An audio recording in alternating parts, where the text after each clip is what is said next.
And we're live with our first Paper Movies Book Club, a novelization book club discussion video. Jeremy from Stupid Chainsaw Productions and Adam from Bryant's Nerd Pub are here to talk about Godzilla, King of the Monsters. I didn't read it. Where's your copy, Jeremy? I listened to it on Audible. Yeah.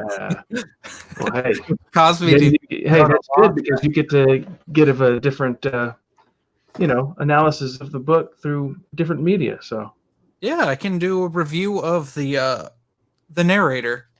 Yeah, that sounds good to me. Yeah, I can do that for you. But first, okay, Adam, would you like to do a brief summary or just a full-on summary of the book? Well, sure. I'll do a brief summary. It is a sequel to the 2014 Godzilla. A device known as the Orca is stolen by eco-terrorists. And the Orca is what it basically does. It's able to send frequencies and communicate with other Titans. So Monarch travels to try to stop them and the eco-terrorists from releasing all the other Titans onto the world. And, of course, Godzilla intervenes and yeah. And the biggest villain in this is King Ghidorah. And we have other monsters, Titans such as Mothra and Rodan. So, talk about the author real quick. Jeremy, did you want to do that? Or do you want me to? Yeah, Greg Keyes wrote some New Jedi Order books. I'm sure I can't see offhand because naturally it's on the part of the shelf that has a metal post in front of it. But he wrote one of the duologies. He did, New Jedi Order, Edge of Victory 1, Conquest, Edge of Victory 2, Rebirth, and The Final Prophecy. Okay. So he wrote a couple, yeah. This book... You didn't like it? Well, I hated it. I hated the half of it. The second half, it became fan service, and I was mildly entertained. But I just about hated every character in this book because they were stupid, and they weren't supposed to be stupid. But It was like the plot made everyone stupid in this book except for a 14-year-old. Okay, so you didn't like the book. Let's go into the whole history of the Godzilla thing first, okay? As we had in the comments, Matt says something. He brings up Godzilla 1998, which we did a watch along on Adam's channel last week, which was a lot of fun. Got to watch that 1998, one of the best Godzilla movies ever made, in my opinion, because I've never seen the other ones except for the 2014 version only once. So I don't have that much knowledge about Godzilla other than 98. Don't remember anything from the 2014 movie, except that you hardly saw Godzilla. And I have not seen Godzilla King of the Monsters, so this was my first take with that story. So what about you guys? How much knowledge do you have? As you can tell by my Criterion set of the Showa era, I am a fan of classic Godzilla, as is Adam. Adam's more of a fan than I am. I mainly stick to the Showa era stuff, which ends in the mid-70s. Although I do enjoy everything up until Godzilla 2014, which I thought was the equivalent of taking Ambien and being awake and being miserable and very bored with bad dialogue. Because for some reason, Americans have to have some sort of human plot in movies where giant monsters beat each other up. I've never understood that. At least with Roland Emmerich's 98 movie, it was a comedy.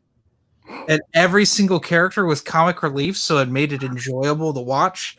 But, man, I have not bothered to watch a Godzilla movie since 2014 because it was probably one of the most boring cinematic experiences of my entire life. Well, I enjoyed the read. I enjoyed the book. I enjoyed the movie, and I was gonna say I liked going through the book, and as a Godzilla fan, finding all of those Easter eggs that kind of pay homage to the original series. But we can get into that in just a minute. But I I really enjoyed it. I liked that the book actually included some brief scenes from that were not featured in the film. Like it gave like some characters, like the character of Jonah, the eco-terrorist, like there's something about him that's not present in the film, and it actually adds like a little bit of, you know, more in depth to his character and like why he does what he does. And I enjoyed that. As for like, it's actually pretty. It's pretty much the movie except for like a few like additions, but I really enjoyed it. I know that at one point we mentioned at the end that like the ending of the book was like very rushed, and I do agree with that. But it suffers from the Alan Dean Foster Force Awakens syndrome, where you just take about 20 minutes of film and you put it in 10 pages. Well, you know, I guess he had maybe a quota, or like, hey, if you get past 300 pages, you better hurry up. I'm liking the comments so far. I'm sorry. Yeah, we got some people that are enjoying it. SF Fisher, 1993. He just jumped in, or she. Welcome. I don't know. Said that they enjoyed the said some creatures not in the film were in the book, and Jonah's family life is mentioned. Yeah, that's yeah. I did like that they included some of the other creatures. Like I was wondering if some of the other creatures were, or the Titans were animals from the previous Godzilla films. Like I think one of them may have been. Yeah, a couple of them were. I think, or some things were inspired, because there's something like Anguirus. Yeah, that's what I was thinking. But it's not Anguirus, or it's not named, so it could be. It's like everything but name kind of thing. Kong shows up. Yeah. I thought that was really cool, like cameo, I guess, because I did read the Kong Skull Island novelization before I saw the film, and once I saw the film, I enjoyed the book a lot better. Basically, wanted to watch the film just to see all the cool effects, because you know it's like, oh, I got to see giant gorilla walking around an island and smashing things, which was cool. And when I read him in this book, it was like I got all excited because there's, I guess, rumors of a Kong versus Godzilla coming out. That's the next film. And the way that the story goes with this, I'm really curious. The way he's mentioned in here, I don't see how they're going to be against each other. I don't understand what you have to understand. The first time that would be Kong versus Godzilla will be a remake of King Kong versus Godzilla, which was supposed to be Frankenstein versus Godzilla. Yeah, like, that was at one point. Kong gets struck by lightning and gets more powerful and beats up Godzilla more. Which makes no sense at all, because like, how would a gorilla get more? It's like, if anything, it'd be more like Godzilla would get stronger from that. But yeah, I don't know how they'll even do that, because they pit. It's one thing I like about the book is they kept the King Ghidorah is an alien. Yeah, that was kind of mind blowing for me too. I was like, "Wait, what?" Oh yeah, and then it kind of grew on me. I was going to ask, is it all right if I read some of the Easter eggs I have to do with King Ghidorah? Oh, yeah, we could do some. Yeah.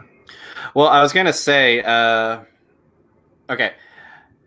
Well, you know how they actually refer to King Ghidorah throughout the novel as Monster Zero?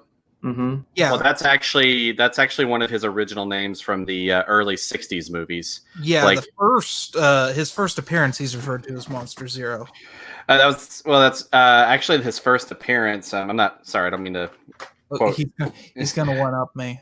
I know. It comes to my second one with on page 192. One of the characters refers to him as Ghidra. Like his real name is Ghidorah, but they called him Ghidra, and I was just like, because when Ghidra first appeared, his first movie was called Ghidra, the Three-Headed Monster, and I have it right here. Oh wow! And that's the VHS. Recently, they updated the title to Ghidorah, the Three-Headed Monster. But what I was also going to say was this film. It's actually the same. The same three monsters fighting each other are the same. Like in the original, it was King Ghidorah, Godzilla, Mothra, and Rodan fighting each other. So, and but yeah, I kind of thought that was kind of a fun little Easter egg. But the character Serizawa, He's actually the name of the scientist from the original Godzilla King of the Monsters movie. Like, he has an eye patch and everything, and he's actually and they make reference in the movie, the novelization, to the oxygen destroyer. Right. Well, that was a device in the original movie that was invented by Serizawa, and it wasn't a nuclear weapon. It was more like a chemical agent type weapon. It still killed all marine life, but it more like disintegrated them. But yeah, and those are the first few Easter eggs I was wanting to mention right now. I just thought that those were really cool. It is cool. See, and I didn't have any idea that they were going to be doing any Easter eggs sprinkled throughout the book, but it makes sense for. I noticed a weird one, Adam, and I don't know if you did. So there's that one scientist who's briefly mentioned in China who has a twin sister, and they're both interested in Mothra. Are they supposed to be a reference to the fairies that sing the Mothra in Godzilla? That's a thing. That is a thing. That is actually a thing. In the original Mothra films, there were two fairies that were kind of like Mothra's, like, oh geez, I don't know how you would call it, but they could communicate to Mothra basically by song. And but yeah, they also make reference to that in the film. I don't want to spoil it, but well, hey, but yeah, I want to say that too. We could spoil this story all we want to. So everybody has been warned. That's why we're here doing a paper movie edition. If you got spoilers and you want to just say them. Because I have something to remark on that fairies type situation. When you're done, Adam, I'll tell you. Oh no, you're good. But yeah, they kind of in the film too. They kind of touch on that because they played Mothra's theme song that the fairies would sing to Mothra. But yeah, that's what I was. But yeah, you're right. My problem with Mothra in this book, which I don't know the logistics of everything from the film, how it really works, but Mothra evolved way too fast, in my opinion, to become the giant butterfly or moth, which I found that a little bit goofy. I mean, of course, the book is full of goofy stuff, but it was kind of fun. But I thought that was the only issue that I had was Mothra just moving along way too fast. But when it relates to the fairy thing that you're talking about, it's funny that you say that because, like, whenever at the very end, okay, spoiler, Mothra gets like vaporized and all the like just like mist powder or whatever. Just I thought it was like a fairy dust like coming down to heal Godzilla, but that's not the way that it really went. So, well, it's kind of funny you mention that. Mothra actually gets her butt handed to her in quite a bit of the movies. Like, she's kind of more, from what I've always saw, she's kind of more as like when other monsters are fighting, she tries to be the mediator, but when things don't work out, then she intervenes. Honestly, as I recall, like when Godzilla and Mothra fought originally, she doesn't do well, but her babies end up defeating Godzilla. Both of her larva is more powerful than her offspring. They actually web Godzilla and he falls into the ocean, and I just thought that was funny, like a giant lizard got beat by two caterpillars, basically. But it's pretty funny. No, I did look up some videos on YouTube. Like after I read a scene, I was like, "This sounds cool. I'm gonna look it up." So I watched some action scenes. Nice. I couldn't help myself. Well, at the end, you mentioned the end. Like I was gonna say, that was another Easter egg. Like when they talked about how Godzilla was emitting an orange glow. Mm-hmm. That's actually a reference. It's from the Heisei era of Godzilla, called Godzilla versus Destoroyah. Well, Godzilla has absorbed too much radiation, and you didn't say it properly. I'm sorry.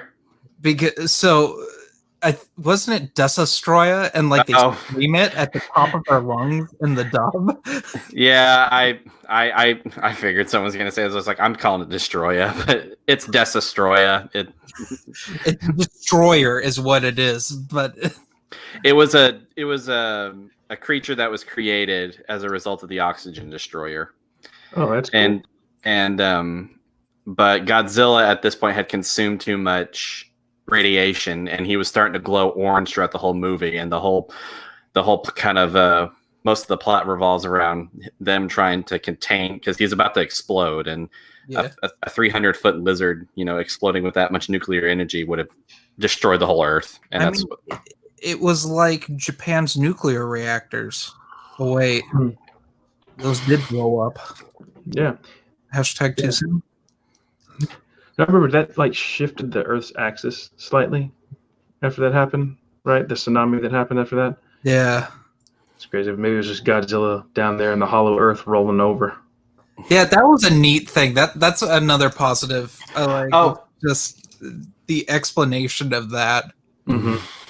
Sorry, Matt Wilkins actually just reminded me from his earlier comment. Here's another Easter egg. On page 213, they make a reference to the Loch Ness Monster. Yes, that was awesome.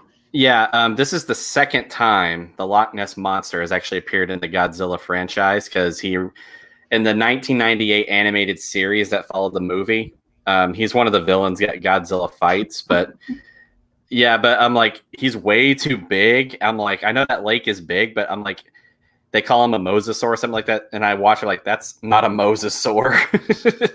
That's not even close to what a mosasaur would look like. But yeah, Godzilla made his way to Scotland, and he fought the Loch Ness Monster, and I thought that was kind of a cool, fun little Easter egg. Yeah, because I also go ahead. I'm sorry. No, go right ahead. Sorry.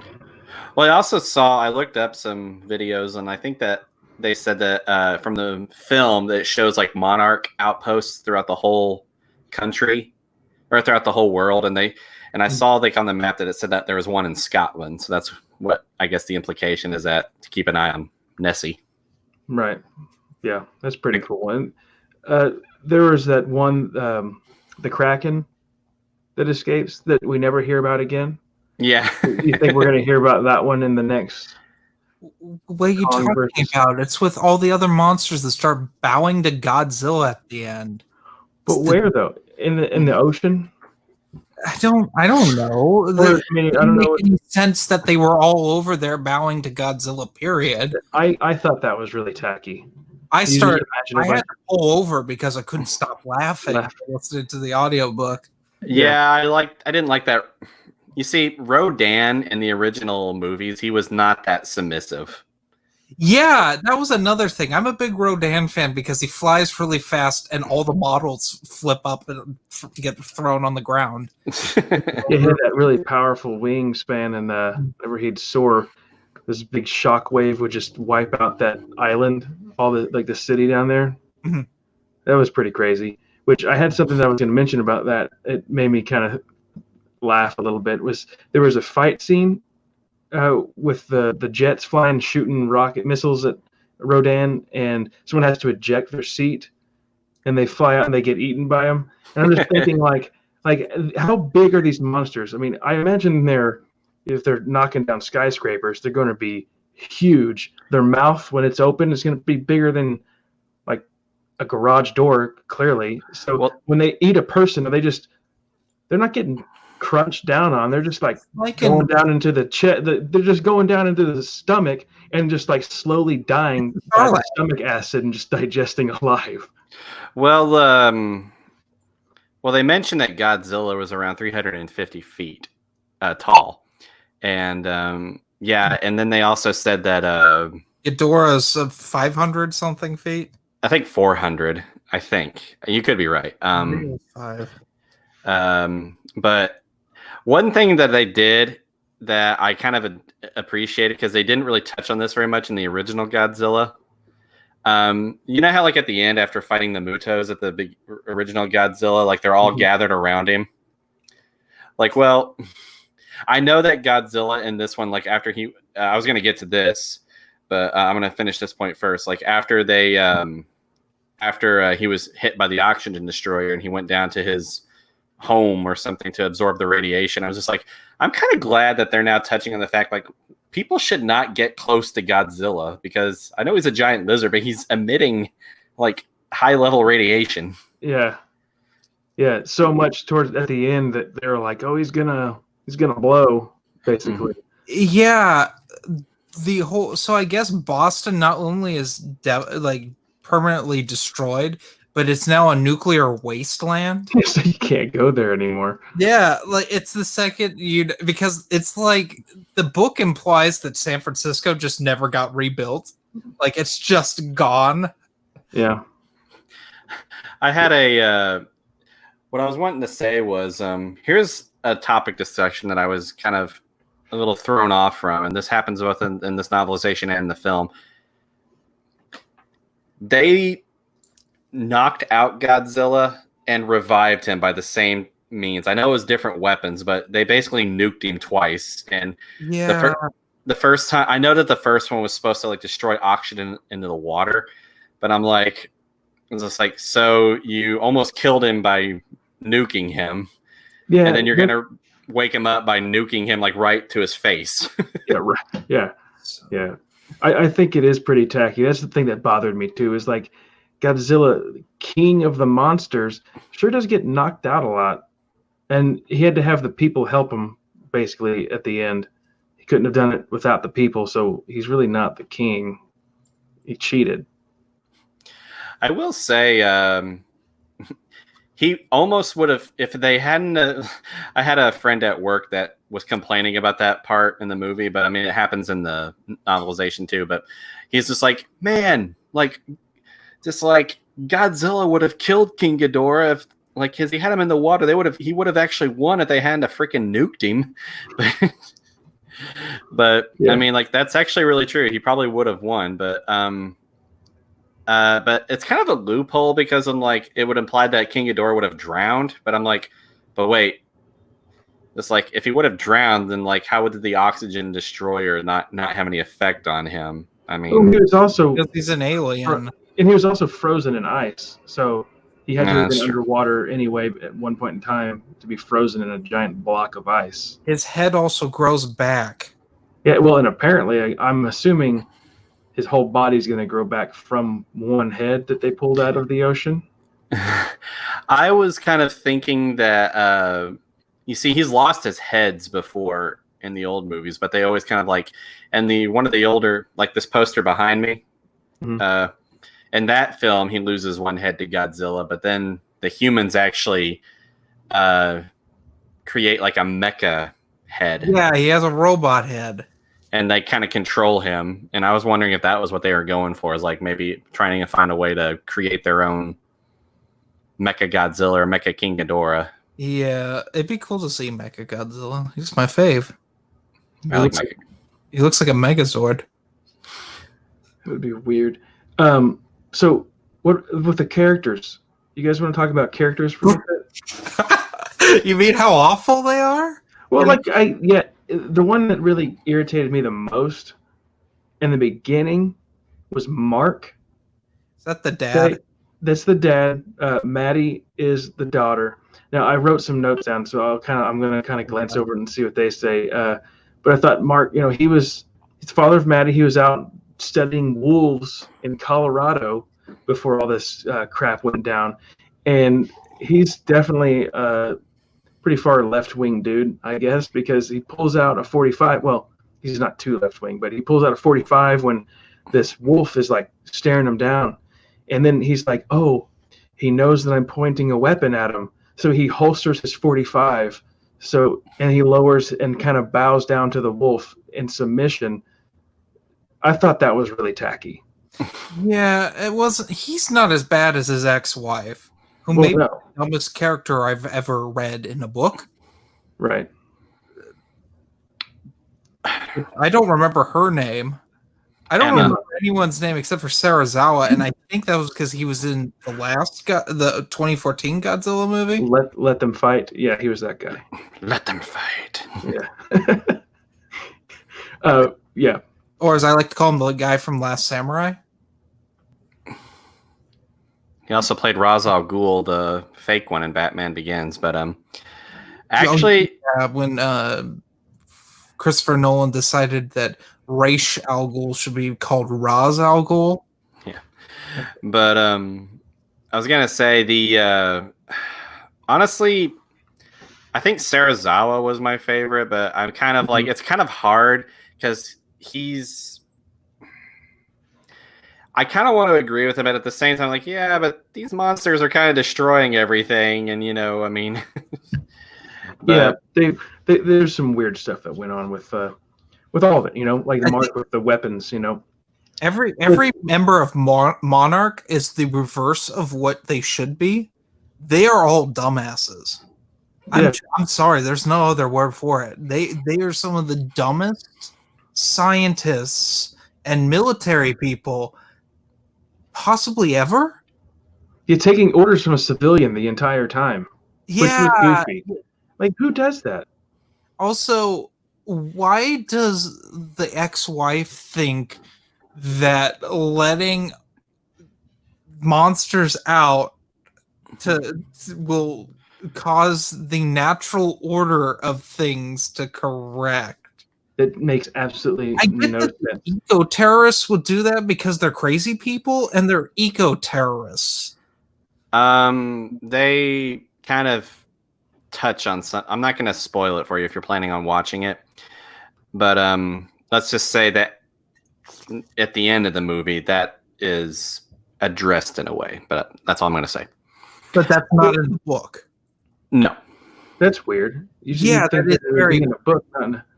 Well, the ending really was highly irritating because it just stopped. But I wanted to comment too. We were talking about how Emma's mission was so stupid.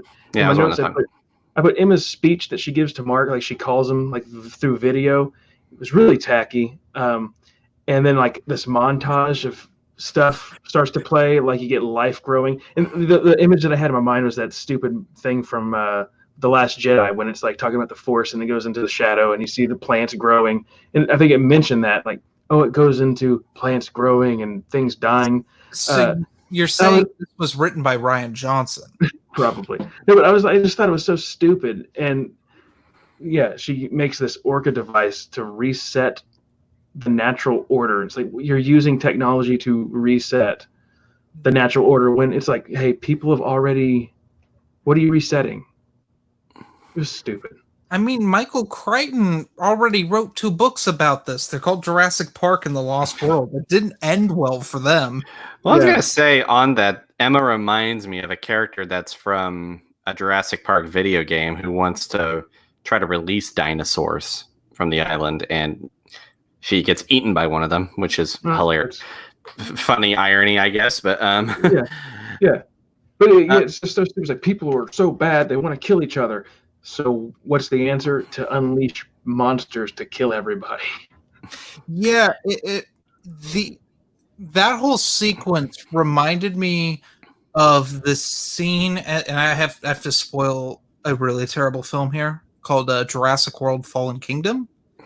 When a clone of a little girl won't gas the abominations of nature that are these cloned dinosaurs and lets them go in Northern California, and the movie ends with just dinosaurs running rampant in America. Like, it just felt like that, like in the stupidity department. Only it wasn't as ham-fisted in this as it was in Fallen Kingdom, which, I mean, and it was done by the antagonist, so which was just a little different. But I guess she's not an antagonist at the end. I thought she was. It was kind of more like, I kind of see it kind of more of like a Vader thing. She tried to do the redemption. Yeah, she did the right thing, but that doesn't excuse what she did, type of thing. Her death is also really rushed. Who? Oh yeah. Did she really? Did it? I don't remember mentioning her death. Everything. It's like everything faded to black or something like that. One of those. I think it's. I mean, I think it's highly implied. It's kind of the same in the film, but Okay. I was also gonna say though, like Jonah, like in one of the people in the comments, I'm gonna see who said that. I think it was S. Fisher, 1993. That Jonah's family was not mentioned in the film, and that's what I kind of liked. It was just like, oh, well, okay, that kind of. You see, here's the thing. Originally, I had to look this up. Originally, I thought Jonah was the what's his name? Tom Hiddleston's character from Kong, because it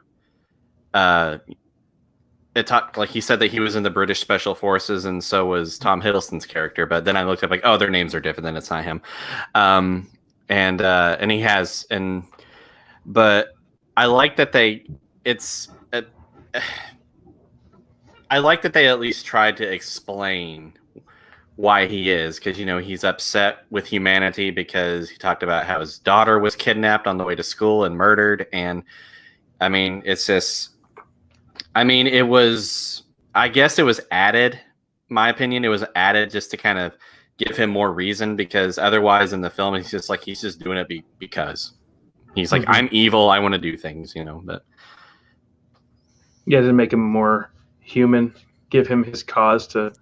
Yeah, I was also gonna say he's the most reasonable villain I have ever seen. Like, it talks about there's times where Emma has like a gun pointed to him and everything, and I'm just like, and he just lets her go. I'm just like, dude, I feel like any other villain like that would have just had you killed the moment you lowered your guard or something. He's also pretty cruel though too, because it's like, hey, yeah, she does something, slit her daughter's throat. Oh, he, yeah, he slides her a glass of whiskey. He's like, sure you don't want that drink? So. Okay, yeah, you did remind me about that. Yeah, I forgot that he said that. No. Now, the thing that I did not like either, I mean, of course they had to do it for, I guess none of the stuff could have happened without it, but the Argo, the giant flying, the helicopter plane. The what? The make-believe. The Avengers thing I've ever seen. It's like some sci-fi technology. Yeah. In the film, it looks like a giant drone. Yeah, I got the feeling it was going to look like that.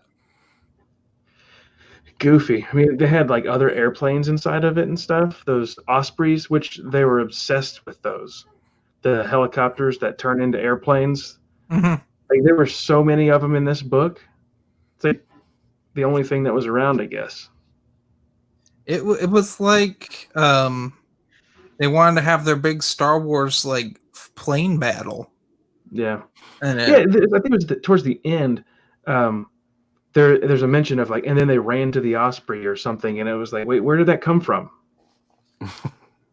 Yeah, I don't remember where that came from. It might have been towards the end, not at the end. But yeah, I remember being kind of confused of like, where did they get that? Just they're everywhere. Everybody's got them in this world. Well, I was gonna say, I was gonna ask Matthew. Like, we know Jeremy didn't like it. I was gonna ask, what did you think of the story? I thought it was, well, first I have to put my mind into the cheesy action film. So doing that, it adjusted my expectations and all that crap. I actually thought it was pretty decent. I enjoyed it. I liked it. Like I said, the characters were all annoying. Yeah. But they had like Mark, he had his moments where it was all right. And yeah, Serizawa, right? He was pretty cool sometimes. He was probably the bravest person in this one, because like to stand next to a highly radiated Godzilla, and I was just like, he said like, oh, go ahead. I thought it was cool that it would go through his notes and stuff before certain chapters. There's like from the notebook of so and so, and then there's also like the history things. Were interesting. Yeah. And it's like some of them, it kind of was like, what was that, like a real quote, or is that just all made up? Some of it seemed pretty legit. Of actual mythology. Mm-hmm. They're just trying to tie it to big monsters. Right. Yeah, I was gonna say that a whole scene where they're traveling underneath to find Godzilla's lair, and it showed that this race of people worship Godzilla like a god. Yeah. I mean, that's actually not in any, not from what I remember, any other Godzilla movie. And I thought that was actually kind of an interesting touch. Yeah. I mean, I was gonna say, I'm sorry. Go ahead. I was gonna say though, the idea of Monarch's actually not in any other Godzilla movie that I know of. Actually, no, he's not. It's not. But I actually do kind of like the idea of Monarch. It just kind of, I don't know. It just kind of, it creates kind of a cool like subplot because when you go see a Godzilla film, like you're only going to see it because of Godzilla violence and everything. And but I just kind of thought that was a very unique approach because in most other Godzilla films, like it's normally the military that's always tracking Godzilla. I like that this was also like a group of scientists that was working with the military. Right. And I'm sure they've had that in several other Godzilla films. Like it's been a while since I've seen them. But yeah, but actually, yes, there has been. On this scale, I get what you're saying, Adam. Yeah. So they had to have their Men in Black type sector thing. And was it the Transformers movies? They had like Sector 7 or something like that. Yeah, they have something stupid like that. It's like they had it kind of to drive the story. There's like this secret group that does things, keeps it away from everybody. They had something kind of like that in Godzilla Final Wars that we were talking about last week on my channel, where it has like enhanced humans, like they're tasked with fighting tight kaijus, but yeah, there's been some films where it shows like a team of scientists working with the military, but I thought that the idea of Monarch was very interesting. And I also liked like how it's, it's a horrible organization. Like we've also seen that with Kong, like how, they just kind of bring the military into it. They don't tell them what we're going after. They're just like, well, we're going to be finding a giant monster. I hope that everything goes well, but we got the military. We'll be fine, Then someone gets shish kebabbed cannibal Holocaust style by a bamboo spider. Yeah. That's like that was one of the best references I've ever seen to another film. Like, and that was nasty for PG-13. Yeah, I was gonna say there is a Godzilla reference in the movie. I'm sure it's in the novelization too. I'll ask you. They make reference of like, in 1954 there was a series of nuclear tests. Like there weren't no tests; they were trying to kill something, and that was actually Godzilla that they were trying to kill because 1954 was his original appearance in cinema history. So, okay, I have a note here that it says something I found more unrealistic than the giant monsters, and this is of course according to the book, not the film, because I haven't seen the film, so I don't know how the scene was shot. But it was the fact that Maddie and Mark were able to see each other during the chaos on Antarctica when the monsters are fighting, snow's being blasted around everywhere, the storms are going on. How they were able to see each other. Mark was on the Osprey flying away, and he could see... No. Maddie's on the Osprey flying away, but she could see her dad, fighting, trying to get out. And that's stupid Hollywood stuff. I won't blame Greg Keyes for that one. Yeah, they did at the end too when they saw Emma driving around in the city. Like, oh, I saw her, the tiny car. It's like, but is it? I can't imagine. Is he seeing like little things? Not Hot Wheels, but micro machines just driving around and little tiny people. Like I can't. I didn't like that. It's like they were able to see, like they had hawk eyes, every little detail that was going on. And they're supposed to be really far away, flying super fast to get out of places. They mentioned something like this in the book, and it kind of was like kind of weird to me. They're saying that from Maddie's perspective, when she used Orca at the Red Sox stadium, and she brought King Ghidorah to her. Yeah, and then I just kind of feel like for an animal, like King Ghidorah would have been able to see, like, this is not a threat. Like, I don't know what's going on here. But then she's just like, this giant monster thinks a 14-year-old girl is a threat. I remember them mentioning something like that. I'm just like, I feel like King Ghidorah would have just like what? I can eat you. Too careful. Maddie could be a Mary Sue. That's true. Yeah, we got to stop that. She could just snap Ghidorah's necks, all three of them. She could pull King Ghidorah down and electrocute him. Yeah, with that taser that she stole from Jonah's hideout. Yeah. The stun gun. Yeah, which, by the way, since I don't know who any of the actors are in this film, Jonah, for some reason, I pictured the actor. Let's say Peter Stormare.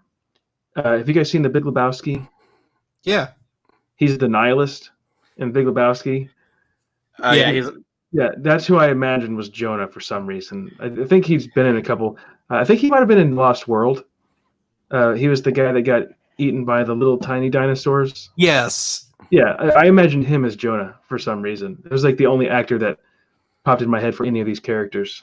I know that the girl is played by the girl who plays 11 in Stranger Things. Oh yeah, that's right. Yeah. The actor that plays Jonah is actually I can't remember his name, but he was in Game of Thrones. He plays one of the Lannisters. Is he Tywin? It's the dad, the old guy. Tywin. Yeah. Okay. Yeah. I love him as an actor. I think he's a really good actor. He's in one of my favorite films, Alien 3. Heck yeah. As far as the I don't remember. He's also in a Ghostbusters movie. Matt's favorite, Ghostbusters 2016. Oh, I wouldn't know anything about that. I only know this because I watched the Plinkett review of it the other day. I was about to say, he brought up Ghostbusters 2016. I think that deserves the first Paper Movies boot. Yeah. Later, Jeremy. No. But no, we were talking about the characters. I like Rob D's comment. He said, "I don't remember any of the human characters." Oh yeah, they're not important. Except you're forced to deal with them for the first 13 chapters of this book, and it's unbearable. Well, but the thing with the characters is, like, I remember them, but they are just completely, just too far out. Like we said, like Mark is sitting here telling the military and Monarch what to do. Yeah, that's stupid. And they're asking him advice, like, "What do we do now? What do we do now?" And he's like, "I thought that is weird because they. Oh, go ahead. I'm sorry. What do we do, Mark?" And he's like, "We join the fight." It's like, okay. Earlier, he's like, "Guys, put your guns down. Put your guns down. They sense the threat. They know that you're shooting guns at them." Okay, guys, the monster's as tall as a building. He knows you have a gun in your hand. I was about to say, I think the Godzilla bullet is like a fly. Yeah, not even, like, he just probably doesn't even feel anything. If he's stepping on buildings with his feet, falling through. What are you stepping with? Falling through like buildings and stuff. I don't think he's feeling little pellets.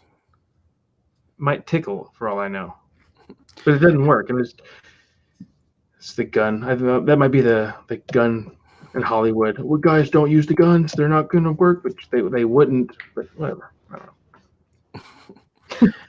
know. But no, the character. I was just kind of actually surprised they weren't continuing the original characters from the first movie, like that guy from the Navy. Oh God, no! Are you talking the main character, the guy who played Kick-Ass? Yeah, like Bryan Cranston and I think people agree in Hollywood that his face is awful to look at, and they don't want him in their movies. No, he has the most bland face I've ever seen on a human being. He was terrible in that movie. They roided him up to not look like a skinny nerd. I thought it was funny that he played Quicksilver in the MCU with Elizabeth Olsen playing the Scarlet Witch. They're playing brother and sister. Then in Godzilla, they played husband and wife. I thought that was kind of funny. Oh God, it's like I've seen that before. That boggles my mind, Adam. I won't sleep tonight. Well, what's that, Matt? Something that bothered me with towards the end, the house that Maddie goes to. They kept saying it was their old house, the house they used to live in. But she goes to the house and just opens the door, and then looks at. Go ahead. I think to answer your question, I think one of the parents still owned it. Okay, because it says she looks at the picture. She's like, "Oh, it's just a thing of the past or whatever. It's all in my mind." Like, whose house is it? If it's their old house, It's and it's like, "Oh, probably owned by the mom still. I thought it was owned by the dad because didn't the mom live in Tokyo I mean, he yeah, lives or in or Colorado. China or? yeah, Oh, that's true. it could be the dad because, like he said at the end, like he never gave up. He still loved his family. He just, fell off the deep end. So he probably did keep the house and just was living in Colorado Yeah, doing his thing. So or maybe just went back and forth or something. I don't know. I Yeah. have a favorite line in this book. And What's it's that? actually one of the many soldier characters that suddenly become main characters because they run out of main characters. yes, And Brooke. Right. he's like, gee, she ran away. I don't blame her with parents like you. and Emma says, like, "What'd you say?" And he just repeats it again. And then he looks her. I remember that scene in the movie, like that happens, and like she just like stops, says like, "What'd you say?" And then he like looks him right in the eye and said, "I said." It's like, I ain't scared of you. Cheesy, um, but it's fun. I would have liked to have seen the giant bull thing. Which one does it rise up out of Arizona? I thought that was who Anguirus was. I think that was Anguirus, yeah. Anguirus. Yeah, in the original Godzilla films, Anguirus is like a massive spiked armadillo. Yeah. Okay. Or kind of like a mix between an armadillo and like a stegosaurus, I'm gonna say. Yeah. Isn't that in the one Godzilla movie where Godzilla and the other monster talk to each other? Oh my gosh. Yeah, that happened in this. Oh my gosh. They made it to where you could actually hear Godzilla talking with another monsters, and it was They talked like this, as I recall from my childhood. It sounded like you were like it sounded like a DJ rubbing his hand on a record or something like that. Just like, hey, That's so tacky. Yeah. Was it okay? I have this thing open. I'm trying to think. There was that one lady, that scientist who went and like pulled the plug on the security stuff to let the monster out because she was agreeing with Emma. She's like, Emma's right. We need to reset humanity and the natural order of things. Oh, I can't remember what her name was or where it was that she did this. I'm in that area of the book, but there's this one scientist lady who thinks that what's happening is right. is it Chen? I don't know. Crap! I knew I should have wrote some of this stuff down a little bit better. But Do you remember what chapter? I think it like kind of looks like it has tusks. Oh, that was yeah. Through. So. Sudan, maybe.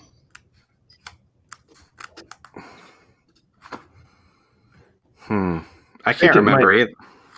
Do you guys remember what I'm talking about? Jeremy, do you remember? Are you confused? I think I remember what you're talking about, but I just can't remember the person's name. Yeah, but that's just, I thought that was kind of a little bit interesting, is that there was that other character in Monarch that was like, you know what? Maybe she's right. Vaguely, I remember this. I don't know. Yeah. Monarch should be like disbanded for being dumb, or just fire everyone like apprentice style, and then like hire like competent people to run. Starting with that 14-year-old.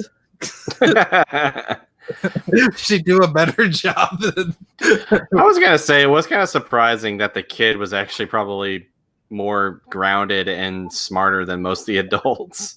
I was so happy that she didn't do some sort of stupid thing and survive because of plot armor.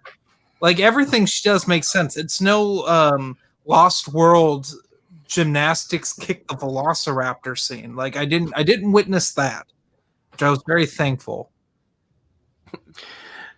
There is like a deleted scene from the film that after Emma releases the Titans, it shows Maddie like really upset, and she goes up to this random soldier, and this has like boxing pads on, and she's just like beating the crap out of these boxing pads to get her frustration and her mom out. And then that scene of her and her mom arguing in the hallway, saying like, "Would Andrew want this?" Like that took place like right before. Behemoth, Titanus Behemoth. That's the monster. But I'm trying to look through the name here. I don't see it. Mariko. Oh, Mariko. Mariko. Is that right? Marco Polo. I don't know, man. Yeah, and there's like another guy in there. It says Eric is his name. She went up into the ventilation system to fix something, but all she did was like deactivate the kill switch. So she got everybody killed there. I did enjoy the sequence with the Kraken situation, where like they're like studying the vitals and all that stuff, and it was like dead, but yet it was escaping. It like adapted like real octopus do. They just change their body shapes and play weird mind games with people. I thought that was neat. What I thought was kind of funny, I don't like that line that said his name was Coleman or Cole. Yeah, Coleman. He was kind of funny in the movie, but it was just like he said that like we can't find Godzilla, and then he's like, oh, we're tracking Godzilla to this area, and then Mark's like, I thought you didn't know where he was. He's like, well, not if you don't know where to look. I'm like, that's the stupidest thing I've ever heard. I'm just like, you either know where he is or you don't. Yeah, that's pretty weird. I mean, he's a 400-foot lizard. He's not really that hard to spot unless he's like thousands of feet deep in the ocean. Yeah. But even then, I'm pretty sure they would have been able to track something that big. Yeah, I thought it was kind of silly too. They did this thing where when they were in the submarine, like Mark is in this nuclear submarine, and they get sucked down into the hollow Earth situation. You know, but it's like, oh, we're being pulled into something. I think they called it a vortex, maybe, and then it's like it cuts away to another scene and it comes back. You know, I picture that in the movie. I was like, this is that tacky moment in the movie where it's like, oh my God, they just died. But no, they didn't. They come back and they're like, oh, where are we? We're in this weird cave system with all these ancient ruins that are underwater. I don't know. I had mixed emotions about that. And Godzilla, when he was knocked out, when he got sucked under, he just goes and pulls himself up down there and lays on this giant concrete. Well, not concrete, but this giant rock platform. It just poured concrete into this fissure in the ocean. Yeah, it's like, what in the world? I was gonna say, it's probably more for the film, but I feel like a nuke that far down into the earth would have like caused a more destructive result, and it just kind of all we got from it was, oh, Godzilla's awake. Yeah. Like it pushed the submarine out further, so the shockwave underwater pushed them a lot further. It said. But no, remember, when it beached them, didn't it? The shockwave beached them. It circled them. Yeah, it was like, oh, I thought they went up and hit land or something. I don't think so. I mean, unless it's different. I remember them getting out through, like they were just on the water, but I mean, it may have been different. What chapter was that? Didn't that kill everyone in the submarine? That's what I was thinking when I read it. I was like, wait, you would like the depressurization that quickly? But I mean, like, not necessarily like surfacing that quickly in a submarine, but because part of going up and down in underwater is the speed in which you go up, so that way you breathe out the correct amount of oxygen, so that way your brain doesn't bleed and you don't bleed out your eyes. Like they have this in Jaws 2, where the guy surfaces too fast and he bleeds out his eyes. Like it's gnarly. Oh, he gets bubbles in the blood or something, an embolism. Yeah, you get too much oxygen in your blood. But yeah, like I would think as soon as they opened like the cap of the submarine, like they'd all blow up. Like I think they'd be fried. Yeah, I mean, I'm not a scientist or anything, but I don't feel like I'm not a doctor, and I just play one on TV. But like, you know, It doesn't make any sense. Also, Matthew was talking about this, like how everybody was just like, oh, like we're all taking advice from Mark and everything. I like there was that one doctor who was like always like telling Mark that he's crazy. Like when they heard Godzilla swimming outside, and they're like, okay, lower your weapons. He thinks that we're a threat. Like, open the door. Let's have him take a look at us. He's like, yeah, let's fight him in here for a beer. Are you out of your freaking mind? I'm just like, I'm with this guy. I don't want to see a giant freaking lizard swimming towards me. Yep. Okay, I found this part when like they get hit by that shockwave. It says they broke into the air, tossed up by the tower of water. Mark lost sense of what was happening. The acceleration faded, was gone. He was weightless. They slammed back down on the surface of the ocean like a beached whale. Okay. But when it all sorted out, they were floating. Maybe not for long, but for now. That confused me when I read that. I remember getting confused. I'm like, wait a minute, what do they mean they were floating? Did Godzilla pick them up and carry them to the shore? No, they surfaced. They didn't go back down. They like stayed. Oh, floating on water. See, I'm an idiot. I was thinking floating in the air. No, I get that. That's not written clearly. You should complain to Greg Keys and said, "I need a diagram." Like hey, floating on what? Floating on air or on the? See, and that bothered me. That's why I got confused too. They slammed on the ocean surface, the surface of the ocean, like a beaching whale. That's just a simile. It's not a good one. Which is kind of funny because from what I remember, it was kind of just a right analogy, just kind of like in the wrong context. Because like whales whales, like it's not you. It's just like whales sink whenever they die. But I'm just like, oh, go ahead. I'm sorry. My eyes were crossed. It's breaching whale. It makes a lot more sense when it's because it doesn't say beaching whale. Okay. Okay, I'm an idiot. Makes sense now. Ding, ding, ding, ding. Why am I here? Oh gosh. Anyway, so yeah, I overall I thought the book was decent. Yeah, I enjoyed it. I mean, it makes me want to see the movie for the visuals. Like I could care less about the story. I just want to see the monsters fighting each other. But I know which part to fast forward through. It's definitely better monster action than the first one because you actually get actual monster action and not just like 10 minutes of it. I mean, or see the action on a TV. Better monster fighting in it, and it was found footage. Say what? It was like a TV, right? There's like we get to see the action on a small TV in the movie through like a news station. I know. Yeah, but you first see. Oh, go ahead. Sorry, Jeremy. Like Cloverfield had better monster fighting in it, and there's more monster. Yeah.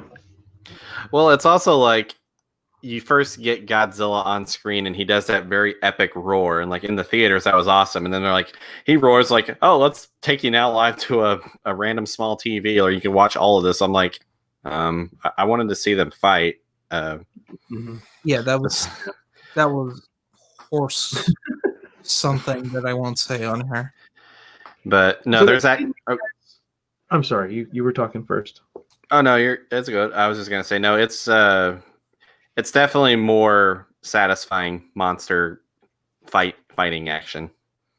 So, what did you like better, the book or the movie? I'd probably say 60-40 the movie. I like the visual and the fighting and everything, and but what I liked about the book was I liked that it kind of expanded on a couple of things that would have made some parts of the movie or the characters make more sense. So okay. And Jeremy, since you listened to it on audiobook, how was the narrator? Very good. His women voices were a little lacking, but that's to be expected typically. Yeah. Let me pull up what the narrator even was. Okay. I'm blanking on his name right now. Sorry, I was Did not. It have while you looked it up? Was there music? Not really. No. Okay. It was. Oh God, are you kidding me? You're not going to give me narrated by Michael Braun. Michael Braun. I've heard that name before. Yeah, I've heard him do some other stuff too. I will say, Matthew, the music in the film is amazing. I'll second that. It's pretty good, except for the cover of the Blue Oyster Cult song. That's pretty awful. At the credits, yeah, go Godzilla. You know, I being a Blue Oyster Cult fan, I don't want the singer of System of a Down covering a Blue Oyster Cult song. But the score, the original score was written by Bear McCreary. He wrote the score for Walking Dead and what was the Outlander? What was the other one that he wrote? Geez, it was some pirate show. I can't remember. Pirate show or movie? Black. I think it's Black. It's not Pirates of the Caribbean because most of those are Hans Zimmer. The bad ones are Hans Zimmer, and then there's one good one by someone else. I'm gonna look it up. But yeah, that's what I got. Bear McCreary, Outlander, Galactica. Yeah, Battlestar Galactica. He did that. Theme from Black Sails. Black Sails, yeah. Black Sails. That sounds like a pirate. Yep, I told you so. You got it. Pirates of the Caribbean. I can tell you that. Yes, he did Agents of S.H.I.E.L.D. show. Oh, that's not something to brag about. That's why it's so far down the list. It's like Da Vinci's Demons. But he also like brings in some of the monsters themes. Like he's got like the original Godzilla march, but he kind of like he touches it up a little bit. He had like a chorus in like a vocal chorus in there, and it was great. He does Mothra's theme, and I don't know if Rodan had a theme. I haven't seen the original film. I'm sure he did, but I don't remember it. It was the Jurassic Park theme. No, I'm just kidding. He's a giant pteranodon, so it wouldn't surprise me. Yeah. But yeah, I thought it was good. I liked the book. I liked reading it, and I probably will say I'm probably glad I seen the movie first, because did it add anything to the story for you? Other than like Jonah's story, like with his family, not really. I mean, It was just most of the other scenes were just like I don't remember it showing in the film the other Monarch posts like reacting to the Titans resurrecting. It just showed the Titans resurrecting. So it was kind of cool to see the other Monarch posts, but like other than that, it didn't really add. Yeah.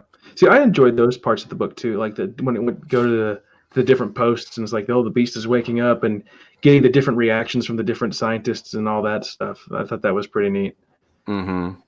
So I just I can see why they cut that part from the film though. Like I guess time wise they had to be like okay, people aren't gonna in the movies, people aren't gonna really want to see the scientists are gonna be like, hey, show us the monsters, Yeah, and I was wondering about like what was going to be in the film when I was reading, because there are a lot of names. And I'm thinking, okay, there's a lot of names in this book that I can't remember. Are they going to be saying these names in the film about all these scientists? But like you just said, that half that stuff wasn't in the book or in the movie. I think they say the names of the scientists that like are featured the most. It's been like a yeah, but I mean, like during those little outpost sections, it was like going through 3 or 4 different names in each section. I'm like, geez, hopefully we don't come back to these people. I'm not gonna remember who they are. It's like Rise of Skywalker. We just introducing characters. Yeah, and yeah.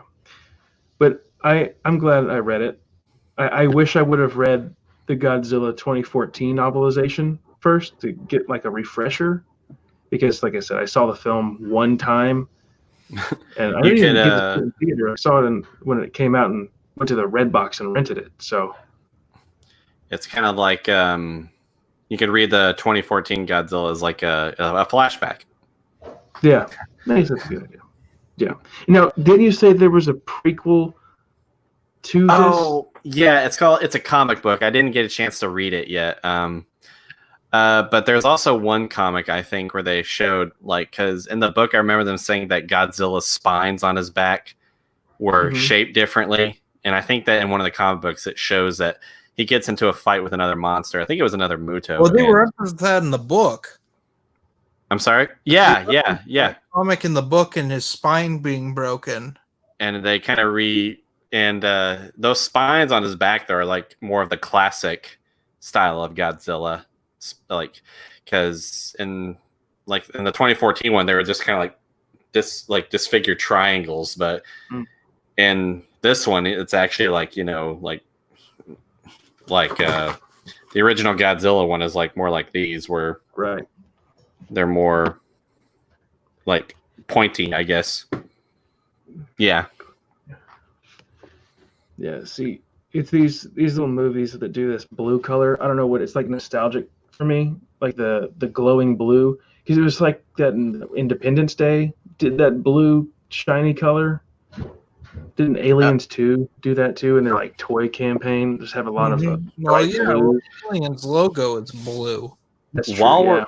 While we're on that topic, I was gonna say that was one thing that was different for me. I'm not sure how I feel about it, but like they talked about how Godzilla's plates would glow as a intimidation factor, I guess, like as a threat. Like, it's like him. It's kind of like when a dog bows its head and like growls. It's like that was kind of like what I got they were saying, like that was like Godzilla was like trying to intimidate his prey or something like that. Yeah, that's never happened before. But so, what would you rate the book overall? Explain. Not the movie. No, you got to separate it from the movie, which you said there wasn't that much of a difference. But what would you rate it on a scale? Should we do a 1 through 10 scale? Sure. 10 being the best, 1 being the worst, or 0 being the worst. I give it 7. A 7? Mm-hmm.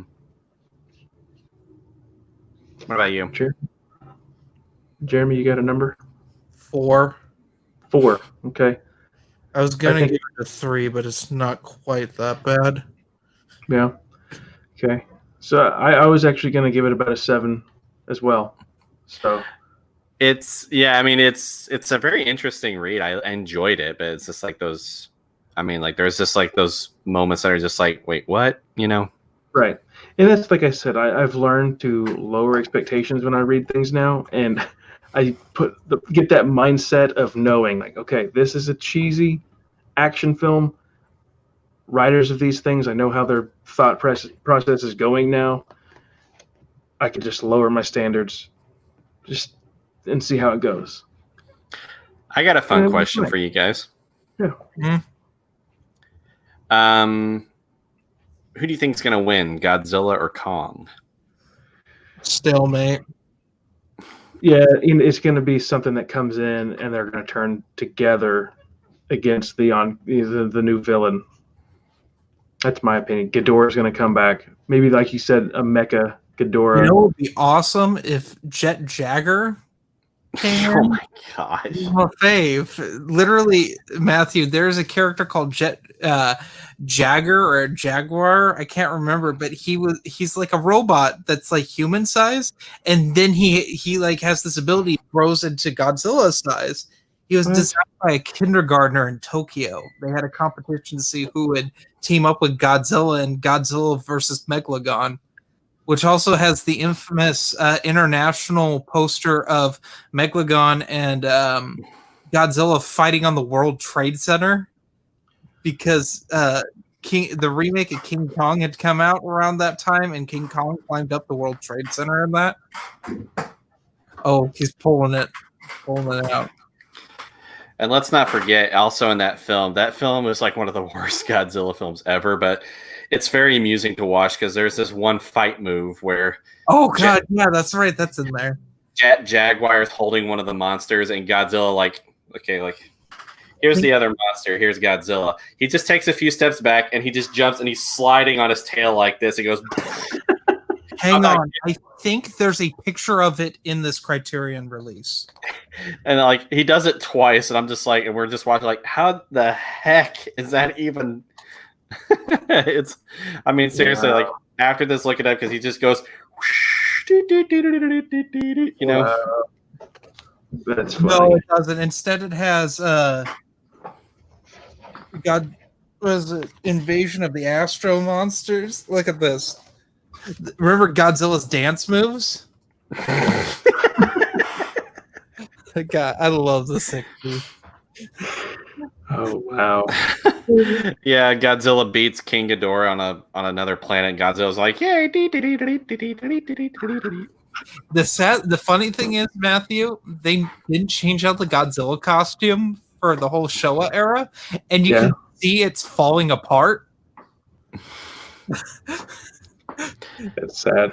There's actually one Godzilla film where he becomes a dad, and I'm just like, and it's hilarious because, I mean, it's funny because it shows Godzilla taking a nap, and it shows his son playing jump rope with Godzilla's tail, and Godzilla's just like, what the heck are you doing? I'm just like, Godzilla's son has some of the worst creature design I've ever seen in my life. I hope they don't. To a small child, and he speaks English. What?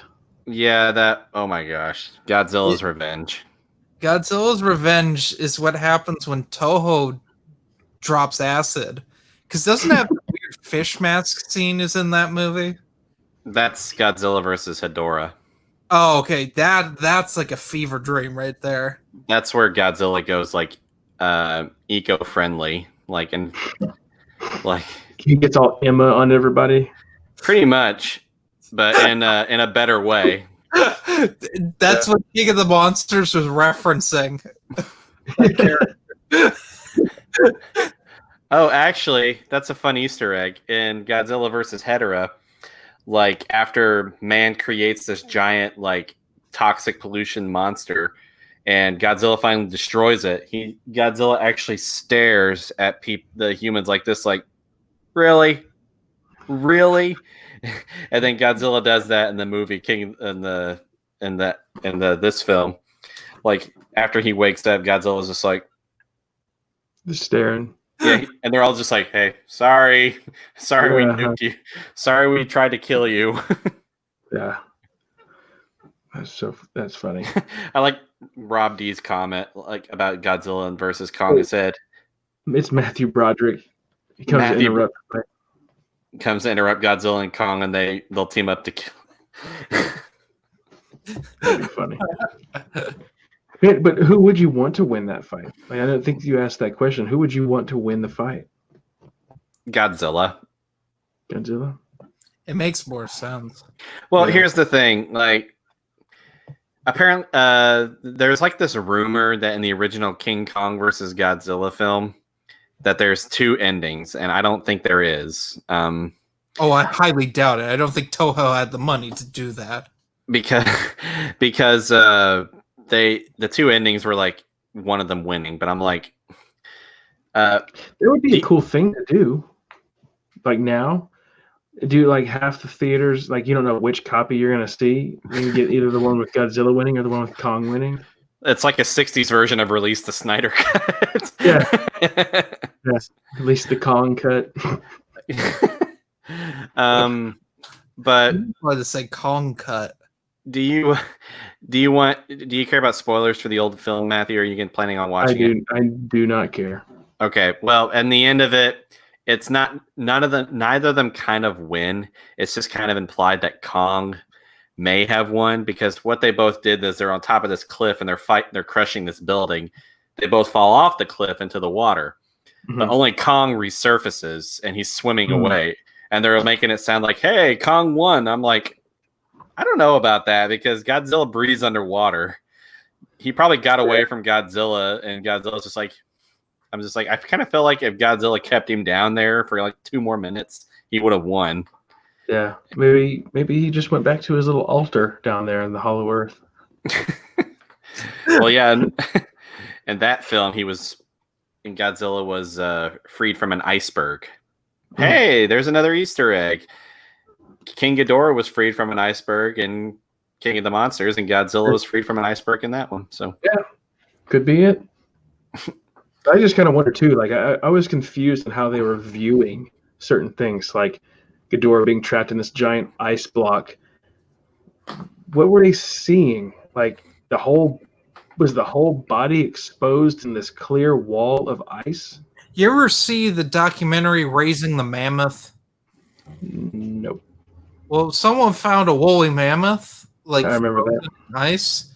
They dug it out and they tried to drill in to clone it, but you can see the whole thing in there. Yeah.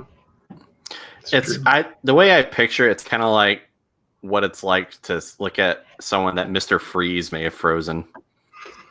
you just see a block of ice, but you can still see someone in there going, There's one. How about this? Modern 2019 Godzilla versus 1998 Godzilla.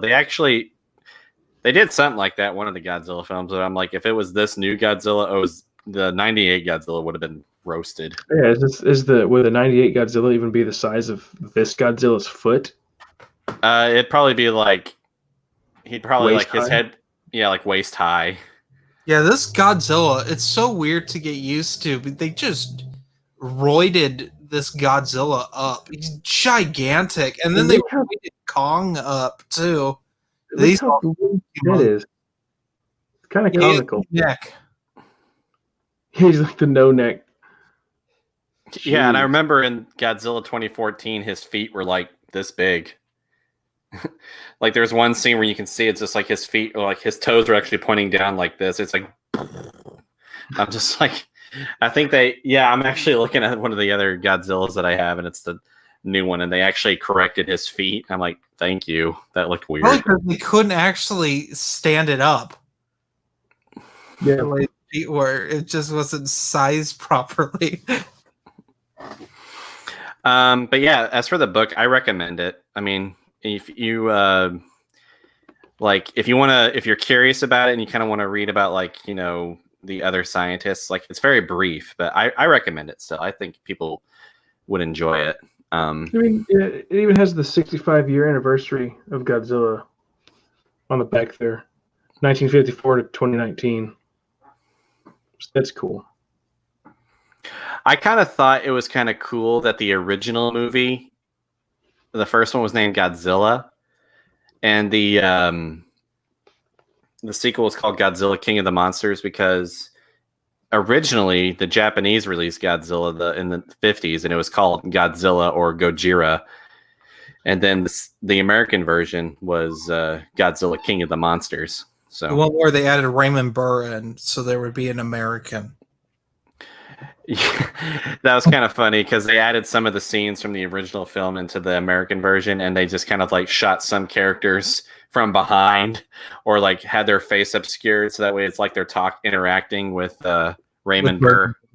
Which I like. Raymond Burr. I love me some Perry Mason. He was actually a good friend of my great grandfather's, believe it or not. That's awesome. Like, I respect that, but it's so ridiculous. It was too close to World War II, and they thought Americans wouldn't like a whole Japanese cast movie.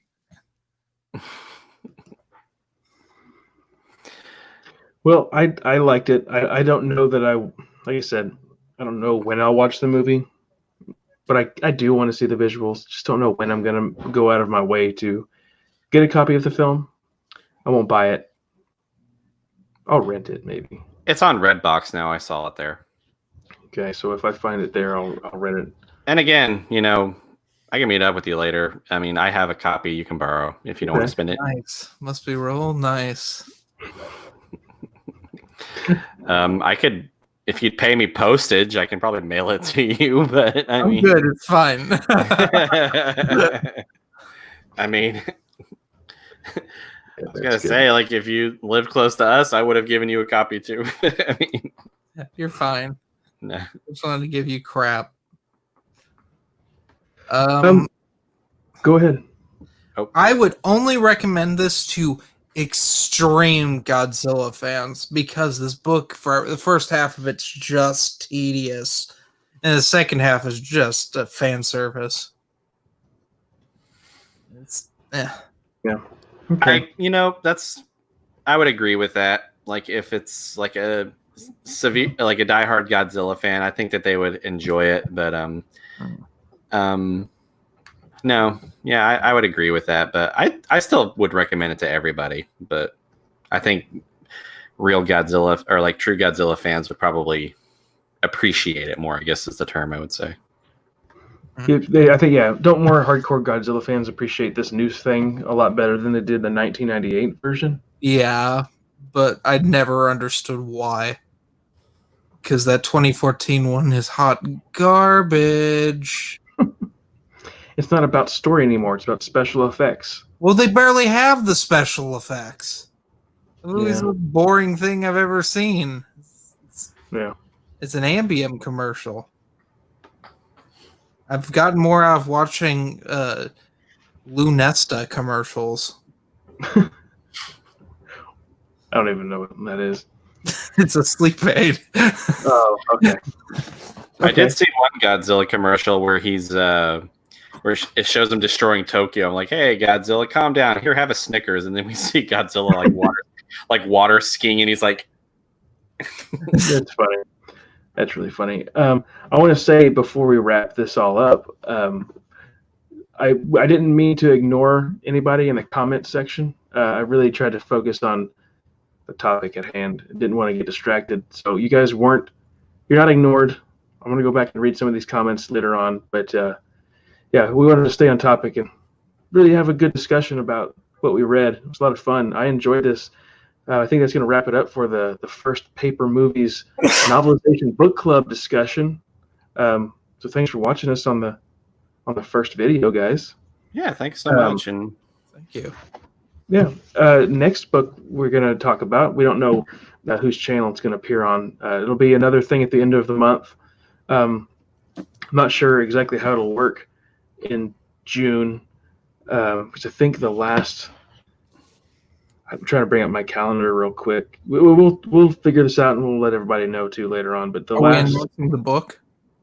Yeah, I'll mention the book. The last Thursday of the month in June is on the 25th. So I don't know if that's what we want to do or try to aim for a different day or what. Because it seems like it's going to come up pretty quick. But the book that we're going to be doing next, I'm excited to announce on Paper Movies, is a movie from 1981, and it's Dragon Slayer. Oh, I have my copy. Go ahead. Go ahead. So it's written by Wayland Drew. So you can find these on eBay, very cheap. As little as oh, hey, you're welcome. As little as $1.50, you could find these things. So pick up your copy. I don't think we're going to regret it.